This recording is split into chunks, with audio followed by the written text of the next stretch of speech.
ভারতবর্ষ মানে কোনো আর্ট পেপারে আঁকা জল রঙের মানচিত্র নয়। ভারতবর্ষ মানে শুধু হর্ষবর্ধন কিংবা বাবরের বিজয় বার্তা নয়। ভারতবর্ষ মানে বিজয় সিংহের সিংহল জয়ের ফ্যাসিস্ট গৌরব গাথা নয়। ভারতবর্ষ মানে শুধু মীনাক্ষীপুরম কিংবা জামা মসজিদ নয়।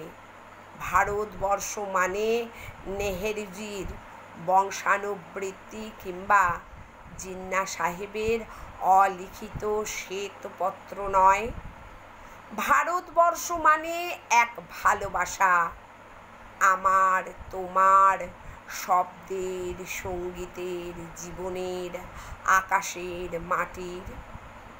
আমাদের প্রাইমারি স্কুলে কলু খাঁ সাহেব সাদা দাড়ি, মাথায় ফেজ ড্রিল করাতেন আমাদের।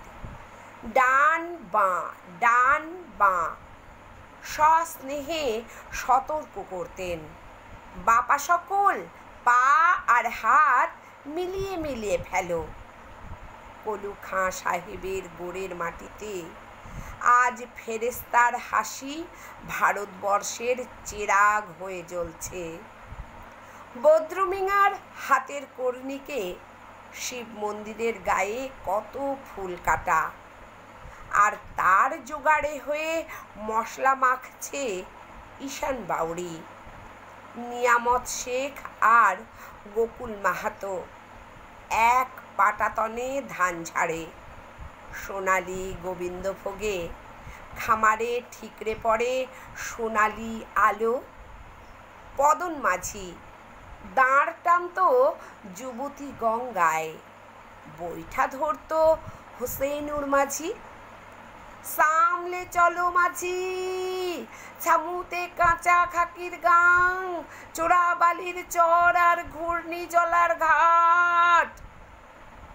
আমার ভারতবর্ষে কোনো গেরুয়া রাজনীতিবিদ কিংবা ইমামের নির্দেশিকা নেই।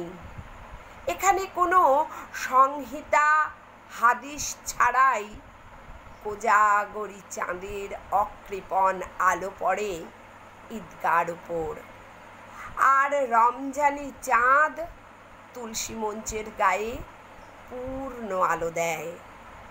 আমার ভারতবর্ষ মানে রবি ঠাকুরের মধ্যে নজরুল, রবি শঙ্কর আর আলী আকবরের যুগলবন্দি, গণেশ পাইন আর মকবুল ফিদার রঙিন ছবি। আমার ভারতবর্ষ মানে লালন ফকিরের গান।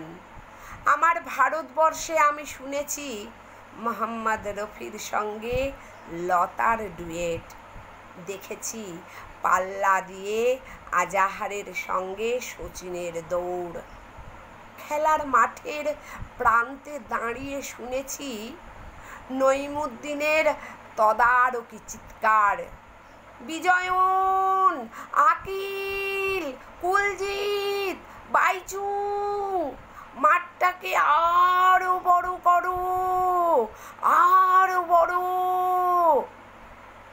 মাঠটা দিন দিন ছোট হয়ে যাচ্ছে, মাঠটাকে আরো বড় করা দরকার, অনেক বড়।